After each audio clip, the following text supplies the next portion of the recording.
Thank you, Mayor. It gives me great pleasure to introduce to you the one individual who has really made this possible. We've been working on this for several weeks now, and they invited our office to participate to help in putting this ceremony together. But it was actually Senator John Cornyn who has been at the forefront making sure that our affairs of the veterans are taken care of, that they have a voice in Washington, and we are very honored to have him here in the City of Mission. Please help me give him a warm welcome. Welcome the Honorable Senator John Cornyn.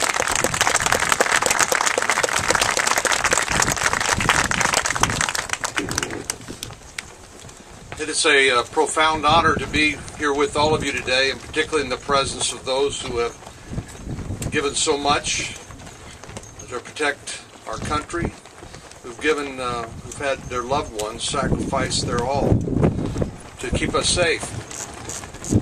I want to express my appreciation to General Cisneros and his wife for being here today. General, thanks for honoring all of us with your comments and your presence. I want to thank all of my friends and fellow public servants who are here.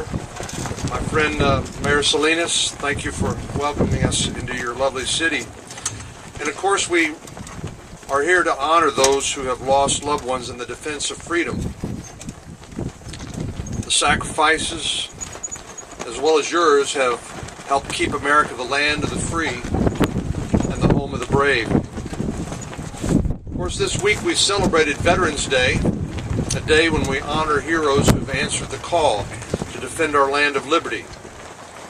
Some of those heroes were members of the earliest generations, those who endured the snows of Valley Forge and fought to win our independence as a nation. Some of these heroes were members of the greatest generation, people like my father and my father-in-law.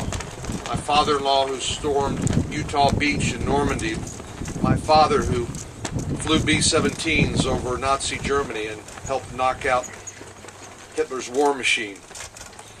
And some of those heroes grew up as part of the current generation, those who answered the call to military service, fought to defend our homeland from terror and to bring freedom to a part of the world that has known nothing but the boot heel of a dictator.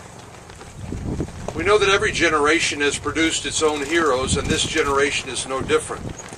Those who've worn this nation's uniform with honor and pride. And every year we come together as Americans to thank those brave men and women, as well as their families and their loved ones. As I mentioned, my own father was a B-17 pilot in World War II, and it was only after his death in 1989 that I learned more about the dangers of high-altitude strategic bombing, and I was amazed, really, that he lived through the war, given the dangers of flying B-17s through all the flak that the German army could put into the air. But he was shot down on his 26th mission and captured as a prisoner of war and lived for 4 months as a prisoner of war of Nazi Germany before General Patton and his army came along and liberated him. But as I said, only after he died did I learn more about his service, because that generation, for some reason, just never liked to talk about it very much and never touted their accomplishments or sacrifices, but we honor those today. And we know that all of our veterans, those who have worn the uniform of the United States military, deserve our respect. I believe our veterans also deserve for us to keep our promises to them.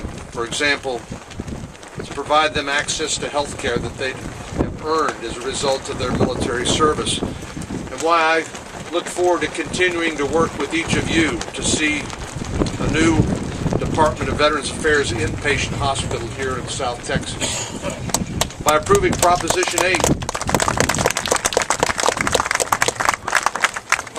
Proposition 8 overwhelmingly this election, Texas voters made clear that this is a statewide priority, and it should be a federal priority as well. And I look forward to working with my colleagues in the state legislature to make sure that it will happen. Of course, this Veterans Day was particularly poignant and painful in so many ways, because last Friday I was at Fort Hood, Texas, where unexpectedly someone wearing the uniform of the United States military, a major, killed 13 soldiers, one civilian and 12 soldiers. These were people preparing to deploy overseas, others were returning home to their loved ones, and one was carrying an unborn child. I had the high honor of paying tribute to those 13 victims of this individual as their bodies were placed in flag-draped coffins and escorted aboard a C-17, and as they were prepared to fly to Dover, Delaware. Like those who fall in Iraq and Afghanistan, these soldiers were on their way to Dover, Delaware for their final preparations for forensic testing and final burial. But no one would have ever expected that plane to take off from the United States, but rather those planes would come from Afghanistan or Iraq. A small group of us, including the Secretary of the Army, Secretary McHugh, General Casey, Chief of Staff of the Army, Lieutenant General Cohn, Senator Hutchison, and other members of the Congress were there as the chaplain said a prayer over these victims of this senseless tragedy. And of course, more prayers were offered yesterday at the memorial service at Fort Hood as our nation and the President said goodbye to these brave men and women. Our prayers continue to rise for those who fell, for the wounded, and those who care for them, for the families and the loved ones of the victims, and for the entire community at Fort Hood. I'm particularly glad to be here, though, at this place of rest and remembrance as we gather to remember those who we've lost, and in particular to honor their loved ones, the ones whose freedom they died to save. We, as you know, particularly are here today to honor the children of the fallen who have suffered a loss that perhaps they cannot yet fully comprehend, but which they will understand in the fullness of time. And our message to these children, again, perhaps one that they will only understand as they get older, is that their loved one, their parent, who lost their life in service to our country, was a genuine American hero. They should be proud of the choices they made, the country they served, and the purpose for which they gave their life. And I hope these children, as they grow up, as they begin to appreciate the heroism and the service and the sacrifice of their loved one who gave their life so that we may live in freedom, that they will also be proud of who they are. They are the child of a genuine American hero. Heroes volunteer to serve because they know their children are strong. And the children of heroes are strong, even when they're sad. And we honor all of you today for being heroes in your own right.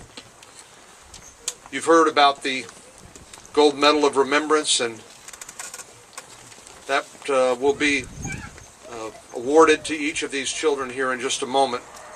But let me just say in conclusion that this medal obviously can never replace what these children have lost, but we hope it will remind them in the future of how proud they are of their parent. When the nights are lonely and the days are difficult, we hope they will look at this medal and hold it in their hand and remember what it means. And remember that the hero they have lost never wanted them to be sad or afraid. Your hero wanted you to be strong and to be happy and be free. Your hero wanted you to enjoy all of the blessings of life and the rights and responsibilities of citizenship. We are proud of each and every one of you, and it's my honor to join in this presentation of this Gold Medal of Remembrance to these children here today. Thank you, and God bless all of you.